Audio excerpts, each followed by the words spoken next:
الحمدللہ نحمده ونستعینه ونستغفره ونؤمن به ونتوکل علیہ ونعوذ باللہ من شرور انفسنا ومن سیئات اعمالنا من يهده الله فلا مضل له ومن يضلله فلا هادي له ونشهد أن لا إله إلا الله وحده لا شريك له ونشهد أن سيدنا وسندنا وحبيبنا ومولانا محمد وبارك وسلم أما بعد فأعوذ بالله من الشيطان الرجيم بسم الله الرحمن الرحيم قد كانت لكم أسوة حسنة في إبراهيم والذين آمنوا معه صدق الله العظيم وصدق رسوله النبي الكريم ونحن على ذلك لمن الشاهدين والشاكرين والحمد لله رب العالمين۔ بزرگان محترم، عزیز دوستو، یہ ذی قعدہ کا مہینہ ہے۔ آج ذی قعدہ کی 24 تاریخ ہے۔ آنے والے چہشمبے سے ذی الحجہ کا مہینہ شروع ہو جائے گا، چہشمبے کی مغرب سے۔ ذی الحجہ کے مہینے میں کچھ عبادتیں ایسی ہیں جو صرف اسی مہینے میں ادا کی جاتی ہیں۔ ذی الحجہ کے جو شروع کے 10 دن ہیں بڑی فضیلت والے دن ہیں۔ ان دنوں میں ایک دن کا نفل کا روزہ 1 سال روزے رکھنے کے برابر ہے۔ ان راتوں میں عبادت کرنا شب قدر میں عبادت کرنے کے برابر ہے۔ رمضان میں ہم لوگ شب قدر پانے کے لیے کتنی کوشش کرتے ہیں، کتنا راتوں کو جاگتے ہیں، لیکن کسی کو پتہ نہیں کہ شب قدر کس رات میں ہے۔ 5 راتیں جاگتے ہیں، 10 راتیں جاگتے ہیں، لیکن ذی الحجہ کے بارے میں صاف اللہ کے نبی نے فرمایا ہر رات میں عبادت کرنے کا ثواب شب قدر کی عبادت کے برابر ہے۔ یہاں تک اللہ کے نبی نے فرمایا ان دنوں میں اللہ کی عبادت کرنا اس سے بڑھ کر اللہ کو کوئی عمل پسند نہیں۔ یہ بات جب اللہ کے نبی نے کہا تو صحابہ نے پوچھا اللہ کے رسول، کیا اللہ کے راستے میں جانے کا عمل بھی عبادت سے کم درجہ رکھتا ہے ان دنوں میں؟ کہا کہ ہاں، جہاد جیسا عمل وہ بھی ان دنوں میں عبادت کا مقابلہ نہیں کر سکتا۔ ہاں، اگر کوئی آدمی اللہ کے راستے میں گیا، قتل و قتال کے بعد وہی شہید ہو گیا، اس کا جسم بھی واپس نہیں آیا، تو اس کا یہ عمل ذی الحجہ میں عبادت کرنے والے سے بڑھ کر ہو سکتا ہے۔ اس کے علاوہ کوئی عمل ذی الحجہ میں عبادت سے بڑھ کر نہیں ہے۔ تو ایسے دن قریب آ رہے ہیں، چہشمبے کے دن سے شروع ہوں گے، تو اس کی تیاری مجھے اور آپ کو آج ہی سے کرنا ہے۔ آج ہی سے راتوں میں جاگنا، آج ہی سے عبادت کا اہتمام کرنا، آج ہی سے گناہوں سے بچتے رہیں، تو انشاءاللہ ان دنوں کی قدر کر سکتے ہیں۔ ورنہ کیا ہوگا، ابھی چہشمبہ ہے دیکھیں گے، ابھی 1 دن گزرا دیکھیں گے، دیکھتے دیکھتے 10 دن بھی ایسے ہی گزر جائیں گے جیسے ہماری زندگی کے گزرتے آ رہے ہیں۔ वैसे ही फिर गुजर जाएगी। इसलिए अभी से इन दिनों को याद करके उसकी तैयारी करते रहना।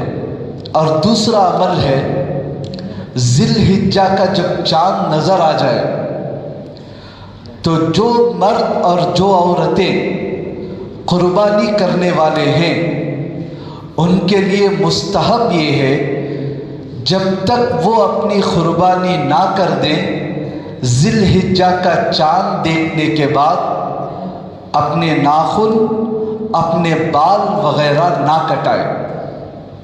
कुर्बानी देने के बाद कटा सकते हैं। ये किन के लिए? जो कुर्बानी देने वाले हैं उनके लिए। और अगर कोई कुर्बानी देने वाला चाँद देखने के बाद नाखून कट कर लिया, बाल निकाल लिया, तो कोई गुनाह की बात नहीं है, हराम नहीं है, जायज़ है, लेकिन सवाब ज़्यादा मिलेगा। इसलिए इस मुस्तहब पर अमल करना है।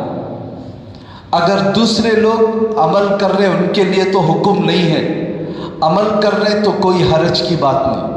इस सिलसिले में हमारे माशरे में एक गलती है, वो क्या है?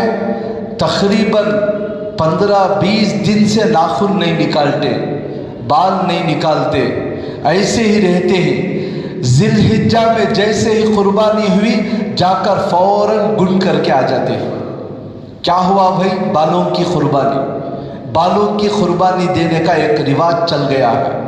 तो इस बात को अच्छी तरह समझ लें, बालों की कुर्बानी शरीयत के अंदर नहीं है, बरसों से बताते आ रहे हैं। इसके बावजूद भी बाल निकालने के लिए बाज़ लोग इतना एहतमाम करते हैं। बाज़ जगह पर मैं सुना, बच्चे का बाल निकालने के लिए हिंदूपुर से लेकर अजमेर तक का सफ़र किए। क्या ज़रूरत है अजमेर में जाकर बाल निकाल?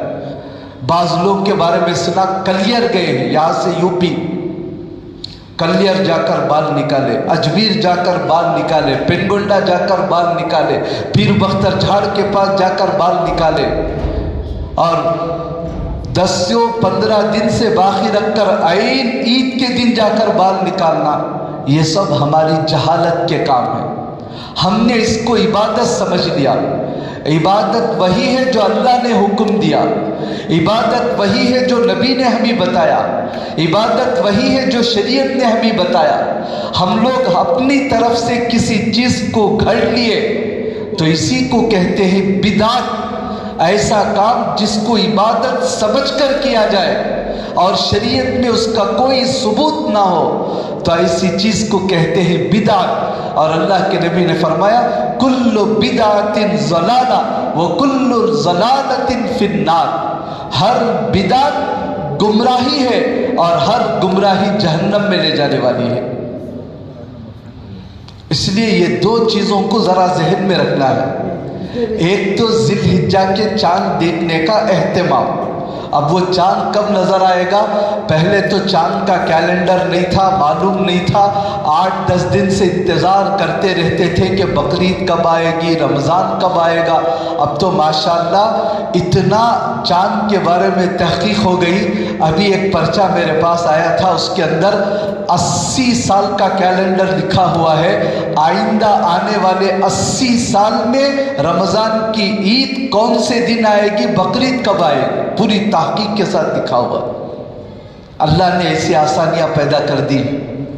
तो इसके लिए एक काम तो हम लोगों को क्या करना है, चहशुम्बे के दिन चाँद देखने का एहतमाम करना, और जैसे ही चाँद नज़र आए उसके बाद से इबादतों के अंदर इजाफा कर देना, गुनाहों से बचने की कोशिश करना, एक अमल।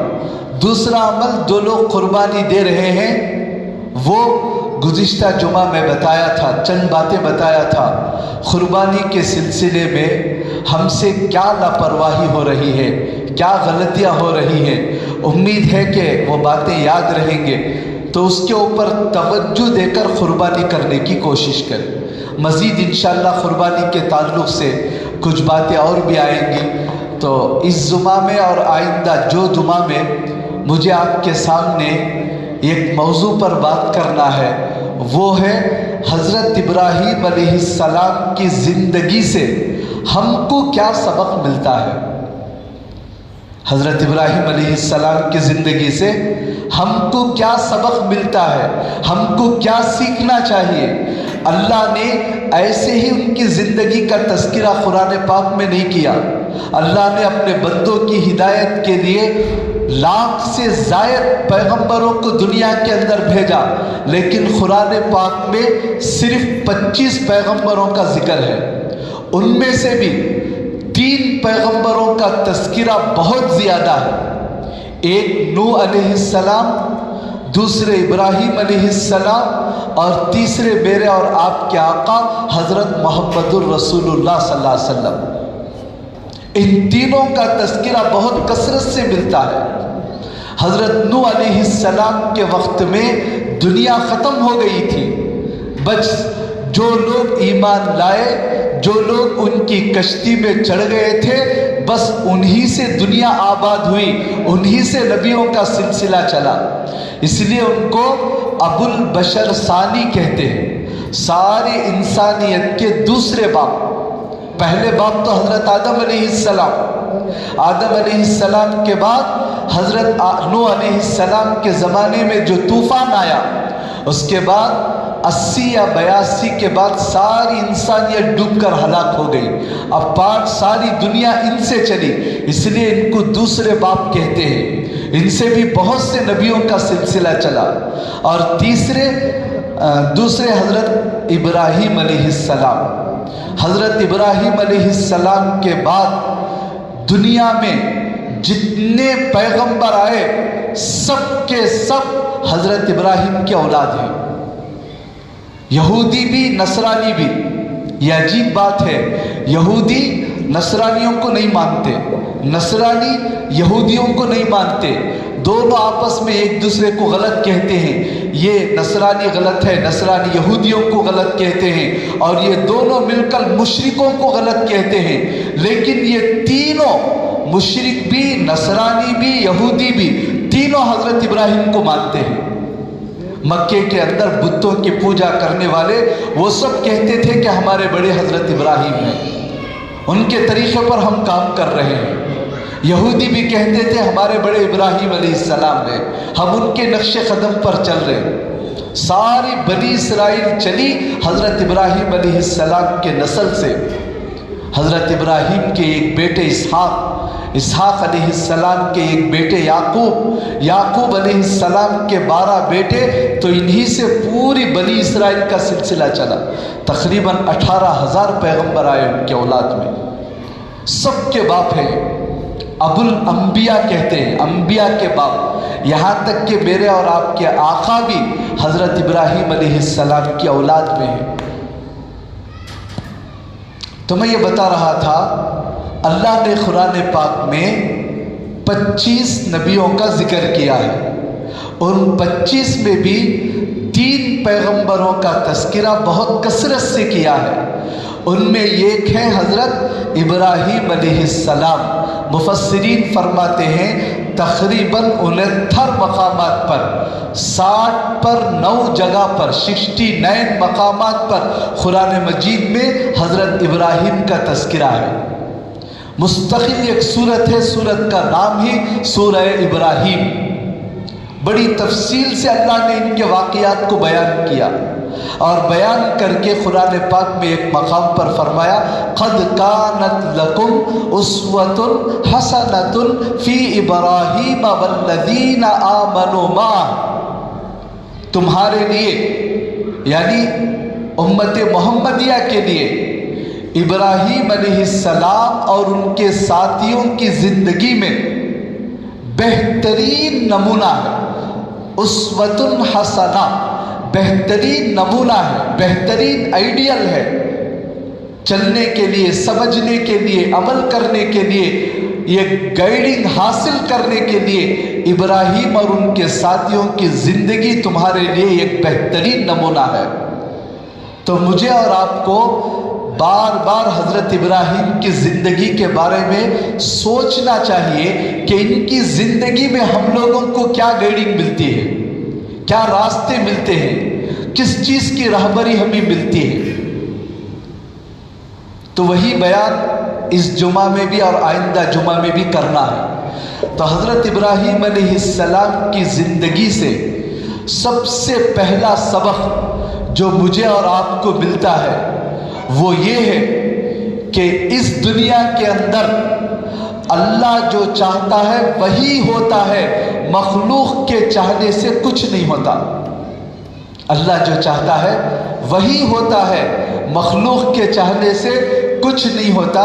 ये सबसे पहला सबक हजरत इब्राहीम की जिंदगी से मिलता है। इसलिए कि हजरत इब्राहीम अलैहिस्सलाम अभी पैदा भी नहीं हुए तो उस वक्त का बादशाह नमरूद ने ख्वाब देखा, और ख्वाब ऐसा भयानक था। जब नुजूमियों से पूछा उसने ये ख्वाब की ताबीर क्या है, तो नुजूमियों ने कहा एक ऐसा बच्चा पैदा होगा, जब वो बड़ा होगा तो उसके ज़रिए तुम्हारी पूरी ताकत ख़त्म हो जाएगी, उसी के ज़रिए तुम्हारी हलाकत होगी। तो नमरूद के ने कहा कि वो बच्चे को पैदा नहीं होना है दुनिया के अंदर, क्या करेंगे। मीटिंग किया, बहुत बड़ी मीटिंग बुलाई, अपने सब वज़ीरों को बुलाया, जिसको नमरूद पर एतमाद था, नमरूद को जिस पर एतमाद था उन सब को बुलाया, मीटिंग किया कि वो बच्चा दुनिया में पैदा नहीं होना है, क्या करना है। नुजूमियों के ज़रिए इतनी बात मालूम कर ली कि वो बच्चा अब है कहाँ, कब पैदा होगा। नुजूमियों ने बताया अभी बाप के सुल्ब में है, पीठ में है, माँ के रहम में आइंदा 7 दिनों के अंदर मुंतकिल होने वाला है, फिर माँ के पेट में 8-9 महीने के बाद दुनिया में आएगा। 7 दिन के अंदर बाप से, अपनी शौहर से बीवी के रहम में जाने वाला है वो बच्चा, लुत्फे की शक्ल में। क्या करना है, तो तय किया 7 दिन तक कोई मर्द किसी औरत से मुलाकात नहीं करेगा, कोई मर्द 7 दिन तक किसी औरत से मुलाकात नहीं करेगा। बादशाह ने आर्डर जारी कर दिया, सारे गांव की औरतों को एक तरफ, मर्दों को एक तरफ, और उनकी निगरानी के लिए पूरी रियाया बंदोबस्त, और उसकी इत्तला देने के लिए बादशाह तक। बादशाह को जिन पर सबसे ज़्यादा एतमाद था वो था हज़रत इब्राहीम के बाप आज़र, सबसे ज़्यादा एतमाद। ये मेरा सबसे ज़्यादा मुकर्रब दोस्त है, मेरा साथी है, मुझे कभी धोखा नहीं देखा, ये मर्दों की इत्तला देगा और इसकी बीवी औरतों का इंफॉर्मेशन देगी। आज कोई मर्द किसी औरत के घर नहीं गया, आज कोई औरत किसी अपने शौहर के पास नहीं गई। रोजाना नमरूद परेशान होता था, सुबह से शाम तक पूरी निगरानी होती। शाम के वक्त में ये लोग, इनकी ड्यूटी थी हजरत इब्राहीम के बाप और माँ की कि वो कारगुजारी लाकर नमरूद को सुनाएं कि आज मर्द अपनी जगह पर, औरतें अपनी जगह पर हैं। तो नमरूद को इत्मीनान होकर सो जाता। सुबह उठता तो पहले, सबसे पहले कारगुजारी पूछता रात की क्या हुआ। जब दोनों इत्तला देते रात महफूज है तो इत्मीनान के साथ दिन करता। ऐसे 6 दिन गुजर गए, आखिरी 7वां दिन था, आखिरी रात थी। ये रात गुजर गई तो नुजूमियों ने कहा था कि अब वो बच्चा इसके बाद कभी अपनी माँ के पेट में दाखिल नहीं हो सकेगा, तुम इत्मीनान पाओगे। आखिरी रात में बड़ी शिद्दत में नमरूद इंतज़ार कर रहा था, आज रात कोई मर्द किसी अपनी बीवी से ना मिले। तो दोनों ने आकर इत्तला दी। इत्तला देने के लिए जब घर में आए तो नमरूद सोचते सोचते उसी टेंशन में नींद लग गई थी। अब दोनों मियाँ बीवी वहाँ बैठकर बादशाह के मकान में आपस में बातें कर रहे हैं, देखो तुम अपनी ड्यूटी सही निभा रहे हो या नहीं, हमारे बादशाह ने जो कहा है उसको पूरा करना है, कोई मर्द किसी औरत से मुलाकात नहीं कर सकता। आज आखिरी रात ये कंट्रोल कर लेंगे तो हमारे बादशाह की हुकूमत ऐसे ही बाकी रहेगी। बहुत कुछ शौहर ने बीवी से कहा, बीवी ने भी बहुत कुछ शौहर से कहा। अब यहाँ नमरूद सो रहा था, थोड़ी देर के बाद यही मियाँ बीवी ने आपस में मुलाकात कर। है नमरूद के तख्त के पास उन लोगों ने आपस में मुलाकात की और अल्लाह का जो निज़ाम तय था वही हुआ। तो हज़रत इब्राहीम की ज़िंदगी में सबसे पहला सबक हमें यही मिलता है, सारी दुनिया के बड़े बड़े सुपर पावर ताकत वाले बादशाह कुछ भी चाहें वो नहीं होता, अल्लाह जो चाहता है वही होता है। हदीस कुदसी में अल्लाह के नबी फरमाते, अल्लाह रब्बुल आलमीन डायरेक्ट फरमाते, या अब्दी अंता तुरीद व अना उरीद व ला यकूनु इल्ला मा उरीद व इन सल्लमतनी फीमा उरीद कफैतुका फीमा तुरीद। अल्लाह फरमाते हैं, मेरे बंदे तू भी कुछ चाहता है, मैं भी कुछ चाहता हूँ, लेकिन होता वही है जो मैं चाहता हूँ, इसलिए जो मैं चाहता हूँ वो तू कर दे, तेरी चाहत को मैं पूरा कर दूंगा।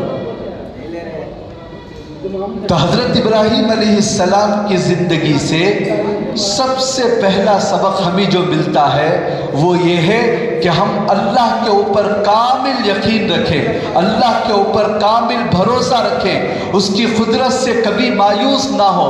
हालात दुनिया के कितने बिगड़ जाएं, लेकिन अल्लाह पर कामिल यकीन रखें। जब तक अल्लाह की मर्जी नहीं होती, एक तिनका भी अपनी जगह से उड़कर दूसरी जगह नहीं जाता।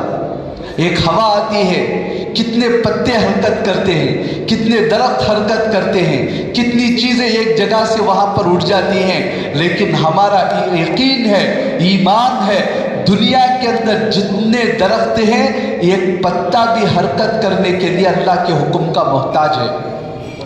आसमान से पानी बरस रहा है, ऐसे ही बिजली कड़की और बारिश होने लगे, ये निज़ाम नहीं है। बादलों से जब पानी गिरता है, हर खतरे के साथ अल्लाह ने एक फरिश्ते को रखा है। अल्लाह जहां हुक्म देता है वो फरिश्ते के अंदर इतनी भी सकत नहीं है, ताकत नहीं है, अल्लाह की मर्जी के बगैर 1 इंच हटाकर उस खतरे को गिराए। उस फरिश्ते की ड्यूटी है, बादल से जब वो खतरा निकाला, अल्लाह ने जहां हुक्म दिया है, अल्लाह ने मसलन हुक्म दिया मक्का मस्जिद के ऊपर मीनार पर ये खतरा पड़ना है, वो फरिश्ता उस खतरे को हिफाजत से लाकर वहां रखता है, उसके बाद निकल जाता है जब तक उसकी ड्यूटी होती है। और जितने फरिश्ते आते हैं, ये एक मर्तबा ये खतरा लेकर आ गए, क़ियामत तक उन फरिश्तों का दोबारा नंबर नहीं आता। सोच कर देखो कितने फरिश्ते होंगे, कहाँ होंगे, कैसी अल्लाह की कुदरत है। इतने बारिश तेज हो रही है, कितने खतरे तड़प रहे हैं, उन खतरों में कितने फरिश्ते हैं। इसीलिए किताबों में लिखा है, बारिश के वक्त में फरिश्तों की बहुत कसरत होती है, वो वक्त भी दुआओं की कबूलियत का वक्त है। अरब के अंदर तो बारिश कम होती है, वहाँ पर देखा गया कि जैसे ही बारिश हो, लोग अपने काम को छोड़कर पटक कर सीधा हाथ उठाकर खड़े हो जाते हैं दुआ करने के लिए, फरिश्ते नाजिल हो रहे हैं, दुआएं कबूल होगी। तो मैं बता रहा था, हमें हज़रत इब्राहीम की ज़िंदगी से सबसे पहला सबक जो सीखना है वो ये है, अल्लाह की मर्ज़ी के बग़ैर कुछ भी नहीं हो सकता। अल्लाह जो चाहता है वो कर ही रहेगा, ये यकीन पैदा कर।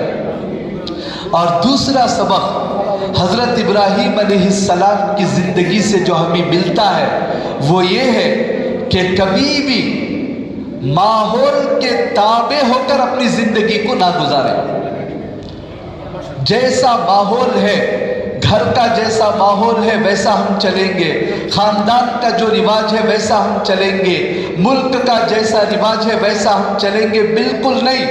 हज़रत इब्राहीम की ज़िंदगी से दूसरा सबसे बड़ा सबक हमें यही मिलता है, हज़रत इब्राहीम का ज़माना हमारे ज़माने से बिल्कुल मिलता जुलता है। हज़रत इब्राहीम अलैहिस्सलाम के ज़माने में सूरज की पूजा हो रही थी, आज भी हो रही है, चांद सितारों की पूजा होती थी, दरख्तों की पूजा होती थी, और जो है ख़ानदान के बड़े लोग جیسا بولے آنکھ بند کر کے لوگ ان کی باتوں کو فالو ہو کر چلتے تھے، وہی مزاج آج دنیا کا ہے۔ آج بھی دنیا کے اندر سورج کی، چاند کی اور بڑوں کے خاندان کے بڑوں کی، گاؤں کے بڑوں کی، ملک کے بڑوں کی، وہ سچی بات کہہ رہے ہیں، غلط بات کہہ رہے ہیں، عمل کرنا چاہیے یا نہیں کرنا چاہیے، تحقیق کچھ بھی نہیں، بس جیسا چل رہا ویسا چلیں گے۔ حضرت ابراہیم نے جس ماحول میں آنکھ کھولی وہ پورا کا پورا ماحول کفر سے بھرا تھا، شرک سے بھرا تھا۔ اللہ نے دل میں ایمان کی ایسی چنگاری ڈالی تھی۔ حضرت ابراہیم کے زمانے میں کوئی نبی نہیں تھے، کسی نبی نے آ کر ابراہیم کو نہیں بتایا کہ دیکھو یہ کفر کا کام نہیں کرنا ہے، یہ شرک کا کام نہیں کرنا ہے۔ اللہ نے دل میں ایک چنگاری ڈالی، دماغ کو لڑایا، اپنے گاؤں کے لوگوں کو دیکھا کہ میرے گاؤں کے لوگ کبھی چاند کو پوجا کر رہے ہیں یہ سمجھ کر کہ یہ خدا ہے، سورج کی پوجا کر رہے ہیں یہ سمجھ کر کہ یہ خدا ہے، ستاروں کی پوجا کر رہے ہیں یہ سمجھ کر کہ یہ خدا ہے۔ تو ایک مرتبہ کھلے آسمان میں بالکل تارے نظر آ رہے تھے، تاروں کو دیکھ کر کہنے لگے، اور جو بات انہوں نے زبان سے نکالی اللہ نے پورے ان باتوں کا تذکرہ قرآن مجید کے 7ویں پارے کے اندر تفصیل سے موجود ہے۔ فلما رأى القمر بازغا قال هذا ربي فلما رأى القمر الشمس بازغا قالت هذا، بڑی تفصیل کے ساتھ ستاروں کو دیکھ کر کہا کہ یہ میرا رب ہے۔ ہمارے گاؤں والے جو کہتے یہ میرا رب ہے، ان کے اندر اتنی باریک سی چمکاہٹ ہے، چاند جب نکل آتا ہے تو ان کے سامنے ستاروں کی روشنی بالکل مدھم پڑ جاتی ہے، بجھ جاتی ہے، تو یہ میرا خدا نہیں ہو سکتے۔ پھر چاند کو دیکھ کر کہنے لگے کیا یہ میرا خدا ہو سکتا ہے؟ لیکن جب سورج نکلا تو چاند غائب، تو کہنے لگے اس سے پاورفل آدمی جب سامنے آتا ہے، اس سے پاورفل چیز جب سامنے آتی ہے، اس کی طاقت ختم ہو جاتی ہے، تو یہ میرا خدا نہیں ہو سکتا۔ لیکن سورج کو دیکھ کر کہنے لگے کیا یہ خدا ہو سکتا ہے؟ لیکن شام ہوئی، سورج ڈھلنا شروع ہوا تو کہنے لگے جس کو زوال آتا ہے، جو ڈوب جاتا ہے، رات آنے سے جس کی روشنی ختم ہو جاتی ہے، وہ میرا خدا نہیں ہو سکتا۔ لیکن حضرت ابراہیم علیہ السلام نے جس چاند کا انکار کیا، جس سورج کا انکار کیا، آج ایک عجیب سازش کے ذریعے سے اسی سورج کی پوجا کی طرف لوگوں کو لے جایا جا رہا ہے۔ ہمارے مسلمان بچے کرنا نہیں چاہتے لیکن اسکولوں کے اندر ان کو کرایا جاتا ہے۔ پوچھ کر دیکھ لو اپنے بچوں کو، جو کفر کے اسکول میں پڑھتے ہیں باقاعدہ اسی سورج کی پوجا کرتے ہیں۔ جس چاند کو حضرت ابراہیم نے انکار کیا تھا، آج مسلمان گھروں کے اندر اس چاند کے تعلق سے عقیدہ یہ ہے جب چاند گرہن ہو جائے، سورج گرہن ہو جائے، مسلمان عورتیں اگر حاملہ ہو گھر سے باہر نکلنے ڈرتی ہیں، پتہ نہیں میرے بچے کا کیا ہو جائے گا، کیا سورج ہمارا بگاڑ دے گا، کیا چاند گرہن میں عورت کو کیا ہوگا؟ حاملہ عورت بالکل نہیں نکلتی۔ جب بھی سورج گرہن، چاند گرہن ہوتا ہے، کتنے فون آتے ہیں کہ ہماری بیوی پریگننٹ ہے، کیا یہ چاند گرہن میں باہر نہیں نکل سکتی، ہمیں ہاسپٹل جانا ہے، فلاں فنکشن میں جانا ہے، ضروری ہے۔ کہتے ہیں کہ عورتیں نہیں نکلنا، کیا ہو جائے گا، کیا شریعت کے اندر منع ہے؟ حضرت ابراہیم نے تو یہی سمجھایا یہ چاند، سورج، ستارے ہمارا کچھ نہیں بگاڑ سکتے، یہ اللہ کی بنائی ہوئی مخلوق ہے، اور مخلوق نفع نقصان پہنچانے میں اللہ کی محتاج ہے۔ اللہ جب تک حکم نہیں دیتا کوئی مخلوق ہمیں کچھ بھی نہیں کر سکتی۔ حضرت ابراہیم علیہ السلام کے ان واقعات سے ہم لوگوں کو یہی عبرت لینا ہے، لیکن آج جان بوجھ کر کفر کا ماحول بنایا جا رہا ہے، باقاعدہ بنایا جا رہا ہے، خدائی نظام بنایا جا رہا ہے کہ فلاں مذہب کو مانو، سورج کی پوجا کرو ورنہ اسکول سے نکال دیا جائے گا، ورنہ کالج سے ختم کر دیا جائے گا۔ لیکن ہم لوگ اندھا دھند بن کر وہ سارے کام کرتے جا رہے ہیں۔ گزشتہ رمضان سے پہلے ایک جگہ ہندوپور کے کالج کے ہمارے بچوں نے بتایا، رحمت پور کے ہمارے کالج کے اندر سورج کی پوجا ہو رہی ہے، سب سار وہاں کے سورج کی پوجا کرنے کے لیے کہہ رہے ہیں، تو ہم چند مسلمان لڑکے باہر نکل کر آئے تو دیکھا بہت تعداد میں مسلمان لڑکیاں وہیں پر کھڑی ہیں۔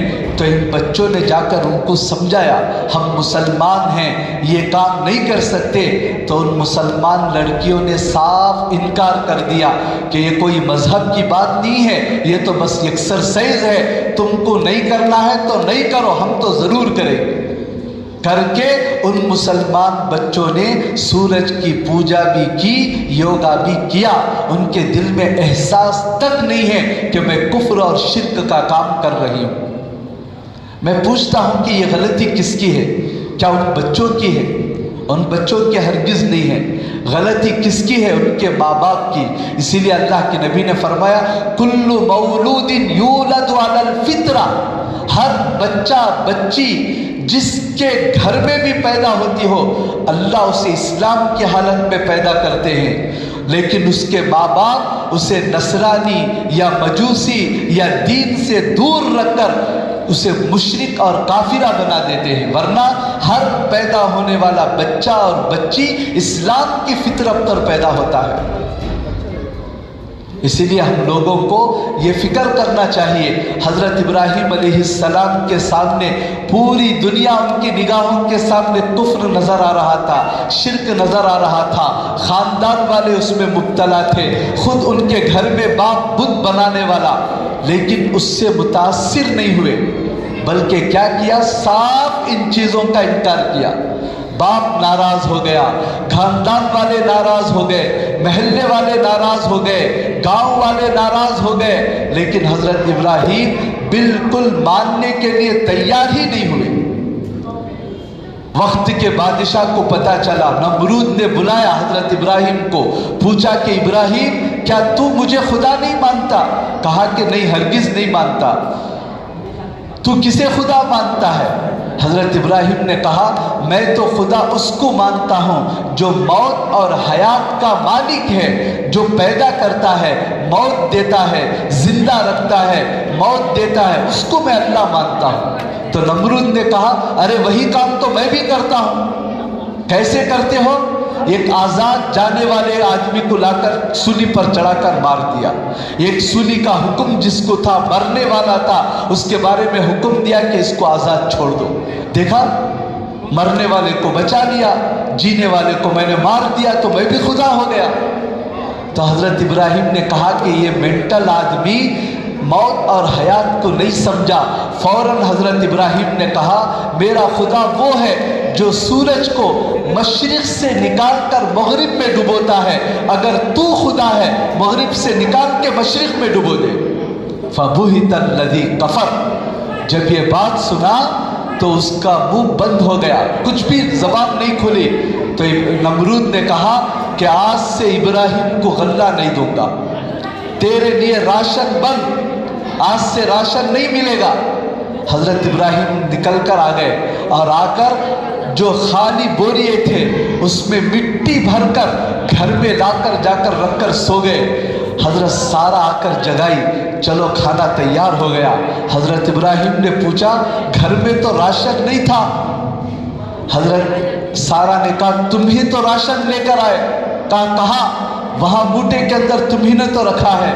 جب حضرت ابراہیم گئے دسترخوان پر لقمہ توڑا، کہتے ہیں اتنا مزیدار کھانا کبھی زندگی کے اندر نہیں کھایا تھا۔ جا کر وہاں موٹے میں جھانک کر دیکھا جو بالو بھری ہوئی تھی اللہ نے اس کو اناج سے تبدیل کر دیا۔ اللہ پر ایمان رکھنے والوں کو، اللہ پر یقین رکھنے والوں کی اللہ کیسی مددیں کرتا ہے۔ آج وہی اعلانات دنیا کے اندر بھی ہو رہے، ہماری بات نہیں مانیں گے، ہمارے مذہب کو نہیں مانیں گے، ہماری پارٹی کو ووٹ نہیں دیں گے، ووٹر کارڈ بند ہو جائے گا، راشن کارڈ بند ہو جائے گا، یہ بند ہو جائے گا، وہ بند ہو جائے گا۔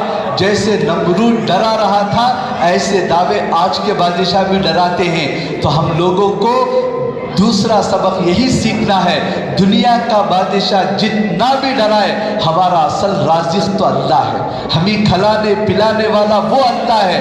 جب اللہ ہمیں زندہ رکھنا چاہے دنیا کے کسی بادشاہ کے اندر مارنے کی طاقت نہیں ہے. وہ اگر ہمیں ذلیل کر دینا چاہے دنیا کے اندر کوئی ایسا انسان نہیں ہے جو ہمیں عزت دے سکے. عزت، ذلت، موت، حیات، زندگی، کامیابی، ناکامی، نقصان، نفع، سب کچھ اللہ کے قبضہ قدرت میں ہے. کسی سے ڈرنے کی کوئی ضرورت نہیں ہے، کسی کے سامنے سجدہ کرنے کی کوئی ضرورت نہیں ہے، کسی کے سامنے عاجز آنے کی، ماتھا ٹیکنے کی ہم ایمان والوں کو ضرورت ہی نہیں ہے. ان الارض للہ یورثها من یشاء والعاقبۃ للمتقین. یہ پوری کائنات، یہ زمین اللہ کی ہے. اللہ جسے چاہتا ہے اس کا مالک بناتا ہے. ہمارے ووٹوں سے بننے والا کوئی اس زمین کا مالک نہیں، اس زمین کا مالک اللہ ہے. والعاقبۃ للمتقین، جو اللہ سے ڈرنے والے ہیں ان کے لیے بہترین انعام ہے، بہترین انجام ہے. اللہ فرماتے ہیں اگر ماحول سے ڈر گئے، حکومتوں سے ڈر گئے، جیسا وہ کہہ رہے ہیں ویسا آنکھ بند کر چلنے لگے. آج دیکھو ہمارے اندر اتنا خوف ہے، اللہ اکبر. کئی نوجوان اپنا لباس بدل دیتے ہیں، اپنا چہرہ بدل دیتے ہیں صرف اس لیے کہ اس چہرے کے ساتھ میں آفس کو نہیں جا سکتا. اگر اس چہرہ لے کر گیا میری جاب چلی جائے گی، میری آفس چلی جائے گی. دوسرا لباس پہنا لوگ مجھے گھور کر دیکھیں گے. لوگوں کی ڈر کی وجہ سے لباس چھوڑ دیے، چہرہ چھوڑ دیے، ہمارے اسلامی احکامات چھوڑ دیے. کیا اتنی مصیبت آ گئی ہمارے اوپر. اللہ پاک وہی ڈر خوف نکالنے کے لیے یہ پیغمبروں کے واقعات ذکر کر رہا ہے کہ ان کے واقعات کو دیکھو اور سمجھو. اس سے بھی خطرناک حالات اس سے پہلے گزر چکے ہیں، لیکن کسی نبی نے کسی بادشاہ کے سامنے سر نہیں جھکایا، کسی صحابی نے کسی غیر کے سامنے ماتھا نہیں ٹیکا.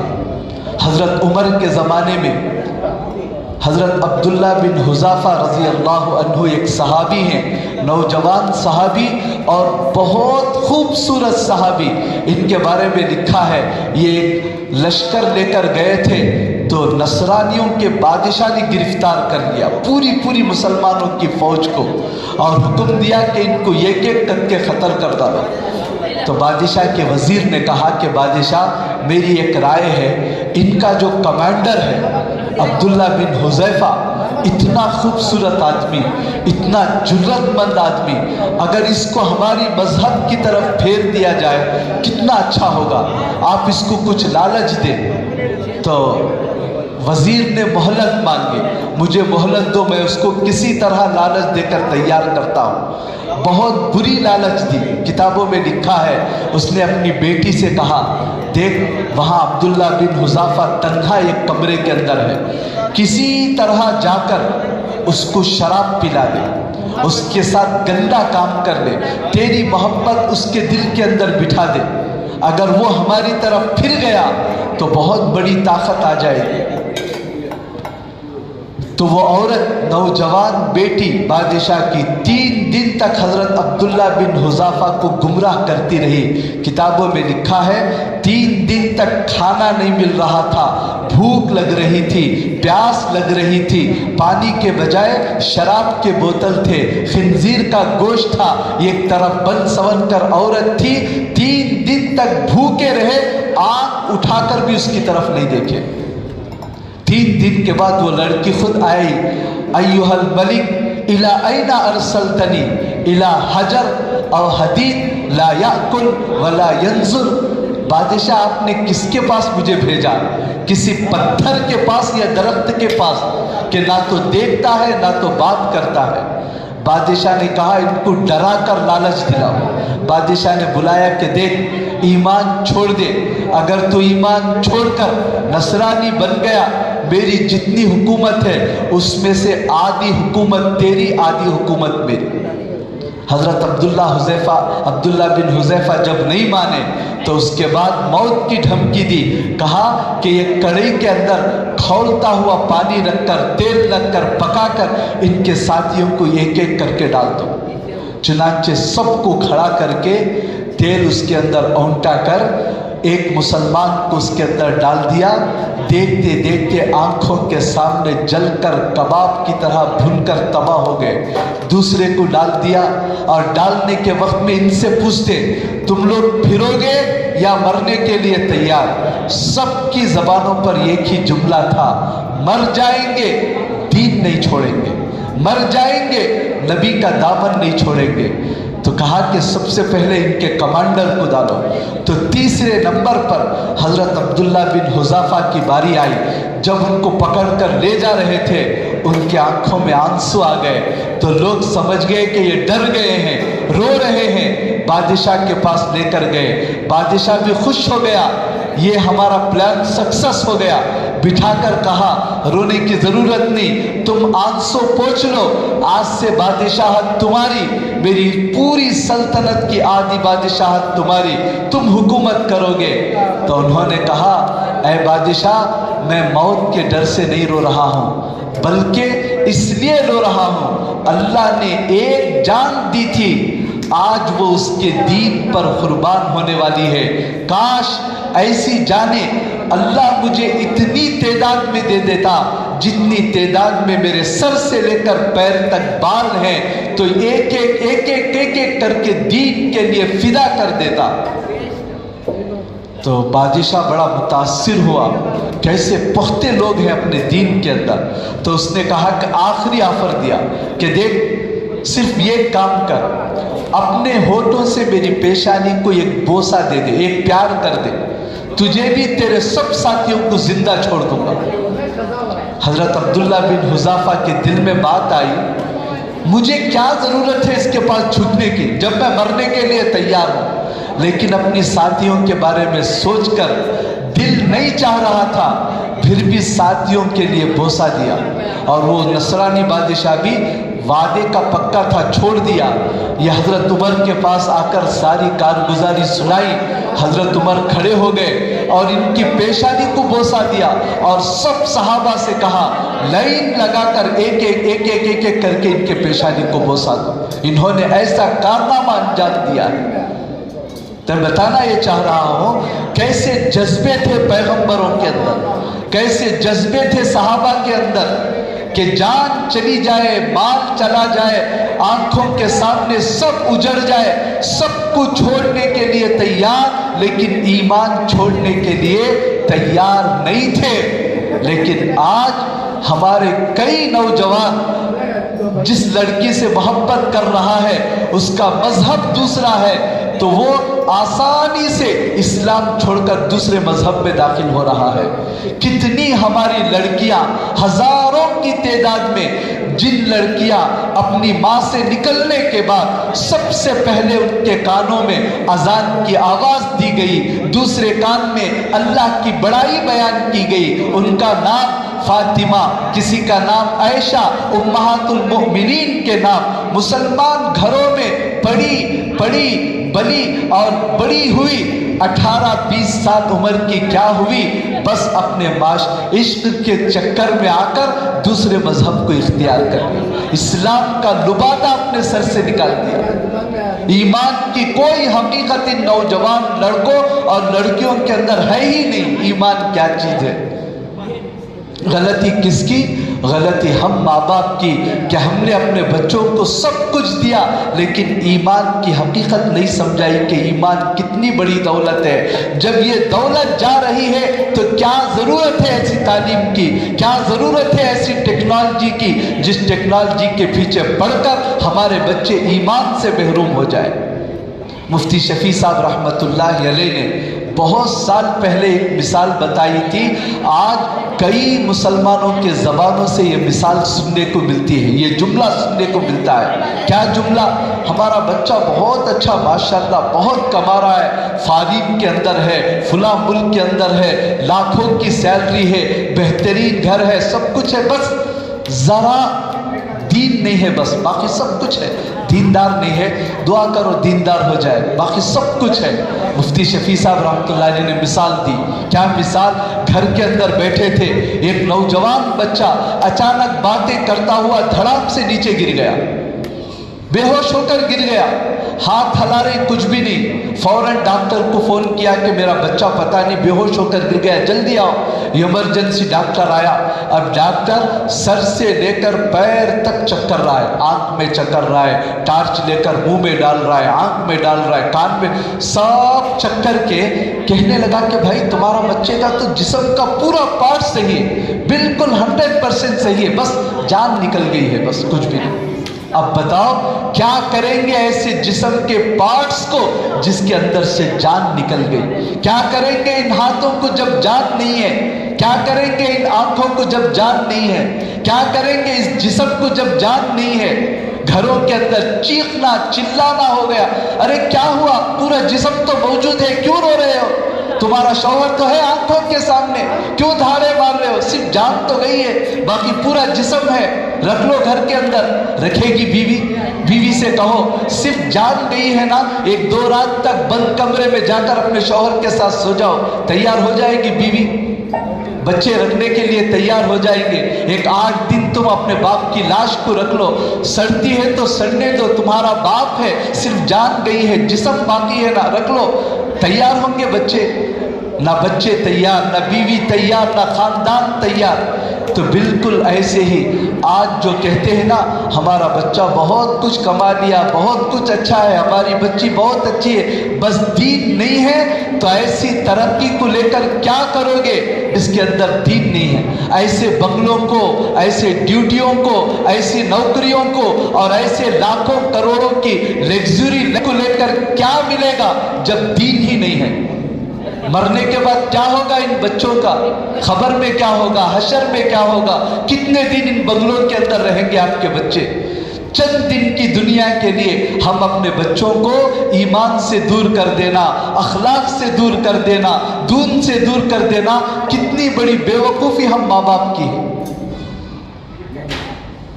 बहरहाल हज़रत इब्राहीम की ज़िंदगी में हमारे लिए, आपके लिए, औरतों के लिए, बच्चों के लिए बहुत सारे असबाब और बहुत सारी इबरत की बातें हैं। इंशाअल्लाह आइंदा जुमा भी बताया जाएगा। बस आज के जुमा में जो बातें बताई गई हैं, हम सब इरादा करें कि इंशाअल्लाह इन बातों पर हम अमल करने की कोशिश करेंगे। एक तो यकीन ये बनाना है सबसे पहले, अल्लाह जो चाहता है वही होता है। दूसरा यकीन ये बनाना है माहौल जैसा चल रहा है वैसा फॉलो नहीं होना, शरीयत जैसा कहती है वैसा चलना। उलमा से पूछना, उस ज़माने में तो उलमा नहीं थे, हमारे हमारे दादा परदादा के ज़माने में इल्म इतना आम नहीं था, बताने वाले आम नहीं थे। आज तो गली गली में उलमा भरे पड़े हुए हैं। जो भी काम करना हो पूछ लो एक मर्तबा कि भाई कर सकते हैं या नहीं, शरीयत में इजाज़त है या नहीं। चंद दिन पहले 2 आदमी आए थे बाटल लेकर। क्या बाटल? हजरत कुरान पढ़ के दम करके दो। मैंने पूछा क्या वास्ते? कहा हमारे बच्चे को खतना कराए हैं, खतने के ऊपर जाकर उस पानी को छिड़काना है। अफसोस है, सर पटकने की ज़रूरत है। हमारे इस महल्ले के अंदर इतने बयानात, इतनी दीन की मेहनत, कुरान पढ़ा हुआ पानी कहीं बेअदबी के लिए नीचे ज़मीन पर डालने की इजाज़त नहीं, ऐसा पानी ले जाकर शर्मगाह के ऊपर डाल रहे खतना कराने के बाद। कितनी बड़ी बेअदबी है कुरान की। यही नहुसत है कि आज हम कुरान से दूर हैं, दीन से दूर। ना कुरान का अदब, ना कुरान की आयतों का अदब, ना दीन का कोई अदब। अल्लाह बेअदबी की वजह से बेअदब महरूम गस अशफज ले रब। फारसी में शायर कहता है बेअदब आदमी अल्लाह के हर फजीलत से महरूम हो जाता है। तो माहौल जैसा चल रहा है वैसे नहीं चलना। नानी ने कह दिया खतने के लिए, खतने पानी डालने के लिए इमाम साहब के पास दम करा के आओ, नहीं करना, पूछना है कि जायज़ है या नहीं। ठंडी करने के लिए अभी एक जगह गया था, एक साहब आए कि जानवर को ज़बा करो। क्यों? कहा हमारा घर तामीर हो रहा है, ठंडी के लिए खून यहाँ गिरना है। खून जब तक यहाँ नहीं गिरेगा घर के अंदर ठंडी नहीं आएगी। किसने कहा? कुरान में है, हदीस में है? नहीं, हमारे बड़ों ने कहा, हमारे बड़ों ने किया, वही हम लोग कर रहे हैं। वही काम तो हज़रत इब्राहीम के ज़माने में चल रहा था। हज़रत इब्राहीम भी उनके ज़माने से पूछा क्यों कर रहे हो, तो उन्होंने भी कहा था हमारे बाप दादा कर रहे थे इसलिए हम कर रहे हैं। تو حضرت ابراہیم کی زندگی سے ہمیں یہ پتہ چلتا ہے جو آنکھوں کو نظر آ رہا ہے ویسے فالو نہیں ہونا، شریعت جو کہتی ہے اس کے مطابق چلنا۔ انشاءاللہ باقی باتیں آئندہ جمعہ بھی بتائی جائیں گی۔ اللہ ہم سب کو عمل کی توفیق عطا فرمائے۔ سب سے پہلے ایک بات میں کہہ دیا، بہت سارا مجمع یہاں پر نہیں تھا، دوبارہ وہ بات کو میں کہہ رہا ہوں کہ دیکھو آئندہ آنے والے چہشمبے کو ذی الحجہ کا چاند نظر آئے گا۔ ذی الحجہ کا چاند نظر آنے کے بعد چہشمبے کے دن مغرب سے لے کر عید تک، ہفتے کے دن عید ہے، آپ قربانی پہلے دن دے رہے ہیں، دوسرے تیسرے پتہ نہیں، جو لوگ مرد یا عورتیں قربانی دینے والے ہیں یہ 10 دن اپنے بال، اپنے ناخن وغیرہ نہ کاٹیں، مستحب ہے، ثواب ملتا ہے، اس پر عمل کریں۔ دوسرا کام، جیسے ہی ذی الحجہ کا چاند نظر آیا عبادتوں کے اندر اضافہ کریں۔ فرض نماز تو پڑھنا ہی ہے، عبادت کہتے ہیں فرض واجب سنتوں کو چھوڑ کر باقی چیزیں، سنت فرض واجب تو ہر ایک کو کرنا ہی ہے، ان کو چھوڑ کر باقی کچھ عبادت زیادہ کریں۔ ایک دن روزہ رکھنا ان دنوں میں 1 سال روزہ رکھنے کے برابر، رات میں عبادت کرنا شب قدر میں عبادت کرنے کے برابر، اس لیے ان دنوں میں راتوں میں عبادت کرنے کی کوشش کریں۔